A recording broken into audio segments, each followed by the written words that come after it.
মনে না থাকার সমস্যা বা মনোযোগ ফোকাস না থাকার সমস্যাটা একটা বৈশ্বিক সংকটে পরিণত হয়েছে। এটা শুধু আপনার আমার সমস্যা না, সারা পৃথিবীতে এই সমস্যাটা। এবং আপনি প্রত্যেকটা মানুষকে দেখবেন যে মানুষের কিছু মনে থাকে না, মনোযোগ ধরে রাখতে পারে না। আমি একটা জিনিস খেয়াল করেছি, ২ রাকাত নামাজ, অনলি ২ রাকাত নামাজ, যেটা হয়তো ৩ মিনিটে পড়া সম্ভব, ৪ মিনিটে সম্ভব, ২ মিনিটেও পড়া সম্ভব। ২ রাকাত নামাজ কোনো দিকে মনোযোগ যাওয়া ছাড়া সম্পূর্ণ আল্লাহর দিকেই মনোযোগ থাকবে। যা পড়ছেন সেটার দিকেই মনোযোগ থাকবে। আপনার অন্য কোনো দিকে মনটা যাবে না। এইভাবে মনোযোগ নিয়ে মাত্র ২ রাকাত নামাজ পড়ার মতো ক্যাপাবল মানুষ হাজার, হাজার মুসল্লি, লাখ, লাখ মুসল্লিদের মধ্যে একজনেরও নাই। আপনি ট্রাই করতে পারেন। শুরু করেন নফল নামাজ ২ রাকাত, ২ রাকাত করে পড়েন, দেখে ট্রাই করেন তো যে একবারও মনোযোগ যাবে না। আমি দেখি হয় কিনা। খুব ডিফিকাল্ট হয়ে গেছে। গবেষকরা বলছেন মানুষের ফোকাস ধরে রাখার যে ক্ষমতা সেটা খুব ভয়াবহ আকারে হ্রাস পেয়েছে। একটা সময় মানুষ যদি ৩০ সেকেন্ড, ৪০ সেকেন্ড বা ১ মিনিট ফোকাস ধরে রাখতে পারত, এখন তার 50% ও মানুষের নাই ক্ষমতা। মনোযোগ হারায় ফেলছে মানুষ। কেন? গত ১৫-২০ বছর আগেও এত ক্রাইসিস ছিল না। এখন যত ক্রাইসিস। তাহলে এই ১৫-২০ বছরে কি এসেছে পৃথিবীতে যেটা আগে ছিল না? আমরা একটু চিন্তা করলে ভাবলে দেখি সেই জিনিসটা আর কিছু নয়, আমাদের স্মার্টফোন এবং সোশ্যাল মিডিয়ার ব্যবহার। এগুলো কিভাবে আমাদের ফোকাস এবং মনোযোগ, আমাদের স্মৃতিশক্তিকে নষ্ট করছে, এটা নিয়ে অনেক লম্বা আলাপ করতে হবে। আমি সেদিকে যাব না। আমি সংক্ষেপে শুধু একটু বলি। আমি নিজে যখন এই সমস্যাটা ফেস করছিলাম, আমার যে প্রোডাক্টিভিটি কোচ, আমার যে মেন্টর, একজন আমাকে ফিজিক্যাল এক্সারসাইজ করান প্রতিদিন।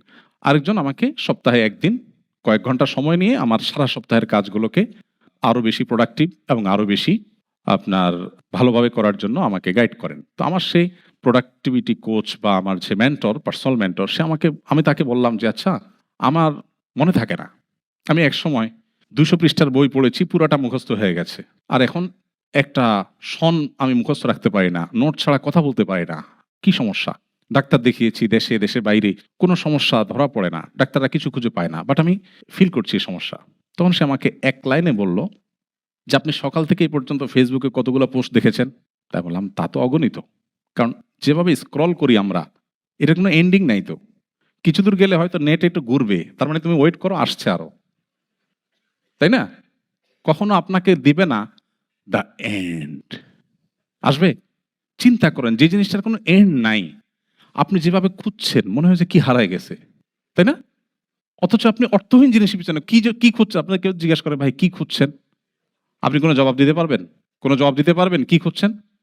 আপনি একটু চিন্তা করে দেখুন আপনাকে কোন গর্তে ঢুকায় দেওয়া হইছে। আপনি কোথায় কোন জগতে বাস করছেন। আপনি কি খুঁজছেন নিজে জানেন না। বাট আপনি খুঁজছেন। দেখুন হাসির ইস্যু না। খুবই সিরিয়াস ইস্যু। আমাদের ঈমান, আমল, এমনকি দুনিয়ার যে আমাদের জীবনের বরকত সেটাও নষ্ট হয়ে যাচ্ছে। আমাকে তখন সে বলল, "সকাল থেকে এই পর্যন্ত আপনি কতগুলো স্ট্যাটাস দেখেছেন?"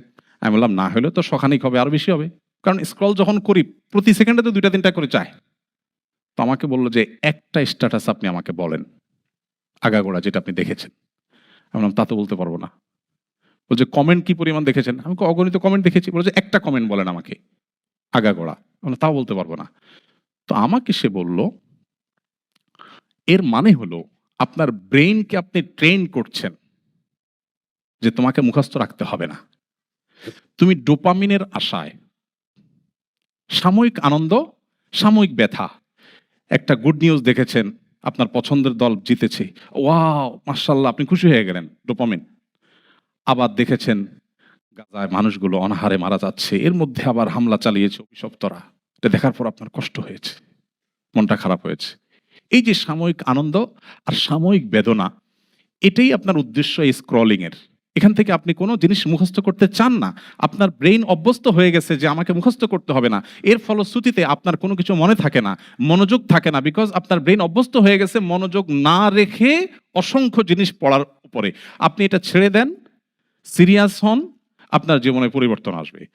কয়েক মাস হয়েছে আমার মোবাইলে কোনো ফেসবুক, কোনো ইউটিউবের অ্যাপ নাই।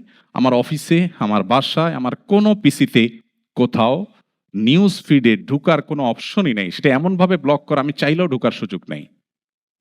আলহামদুলিল্লাহ। আমি ফিল করছি যে আমি অনেক ভালো আছি। আমরা যারা ইবাদত করতে পারছি না, নামাজে মনোযোগ থাকছে না, আমাদের যাদের ফোকাস নষ্ট হয়ে যাচ্ছে, আমাদের বাচ্চারা ধ্বংস হয়ে যাচ্ছে, আল্লাহর শপথ করে বলি এটার প্রভাব সবচাইতে বেশি। আরো অনেক কারণ আছে, এটার প্রভাব সবচেয়ে বেশি। আমার 17 বছর 18 বছরের ছেলে, আলহামদুলিল্লাহ, স্টিল নাও তার কাছে কোনো স্মার্টফোন নাই এবং এটার ব্যাপারে তার কোনো আগ্রহও নাই। তাকে বললেও হয়তো সে বলবে না আমি কি করব। ফোনই ছিল না, একটা ছোট বাটন ফোন দেওয়া হয়েছে বাইরে টাইরে গেলে পড়ালেখার জন্য কোনো কাজে, তখন যাতে যোগাযোগ করা যায়। এর আগে গত বছর দেড়েক আগে তার কাছে ফোনও ছিল না। আপনি বলবেন ফোন না থাকলে কি হবে, যদি একটা বিপদে পড়ে কি হবে? যখন ফোন ছিল না সেই কালে বিপদে পড়লে কি করতো মানুষ? সব মরে সাফ হয়ে গেছে? এগুলো আমাদেরকে শয়তান যেভাবে বুঝাইছে আমরা এভাবে বুঝছি। সো আমাদের মনোযোগ বাড়ানোর জন্য অবশ্যই আমাদেরকে এই জিনিসটার প্রতি খেয়াল রাখতে হবে যে আমরা সোশ্যাল মিডিয়া এবং মোবাইলের নিয়ন্ত্রণ করব।